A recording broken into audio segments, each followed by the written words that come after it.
தற்போதைய அண்மை செய்தியை பார்த்துக் கொண்டிருக்கிறோம். மாஞ்சோலை தோட்ட தொழிலாளர்கள் விவகாரத்தில் 12 வாரங்களில் அறிக்கை தாக்கல் செய்ய தற்போது குழுவுக்கு உச்சநீதிமன்றம் ஆணை பிறப்பித்திருக்கிறது. தொடர்பான கூடுதல் விவரங்களோடு இணைகிறார் டெல்லி செய்தியாளர் சுசித்ரா. சுசித்ரா, விவரங்கள். மாஞ்சோலை தோட்ட தொழிலாளர்களுக்கு நலத்திட்டங்கள் வழங்கி உத்தரவிடக்கூடிய மனு மீதான விசாரணை இன்று உச்சநீதிமன்ற நீதிபதி விக்ரம்நாத் தலைமையான அமர்வில் எடுத்துக் கொள்ளப்பட்டது.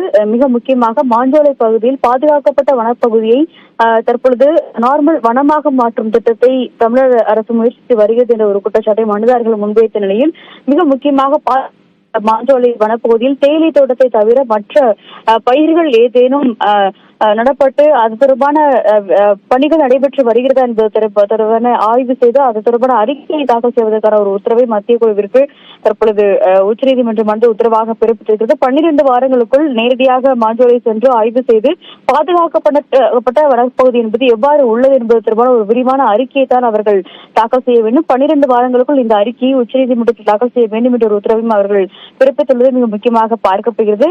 மாஞ்சோலை தோட்ட தொழிலாளர்கள் மிக முக்கியமாக இந்த தொழிலாளர்களுக்கு வழங்கப்பட வேண்டிய அந்த ஒரு நிவாரணத்தையும் அவர்களுடைய உதவியையும் உடனடியாக செய்ய வேண்டும் என்ற ஒரு கோரிக்கையும் இன்றைய விசாரணையின் பொழுது தமிழ்நாடு அரசுக்கு எதிரான ஒரு குற்றச்சாட்டாக அந்த தோட்ட தொழிலாளர்களுடைய சார்பாக முன்வைக்கப்பட்டது மிக முக்கியமாக பார்க்கப்படுகிறது. இந்த மனுவில் தான் தற்பொழுது 12 வாரங்களுக்குள் ஆய்வு செய்து அறிக்கையை தாக்கல் செய்வதற்கான ஒரு உத்தரவை உச்சநீதிமன்றம் பிறப்பித்துள்ளது.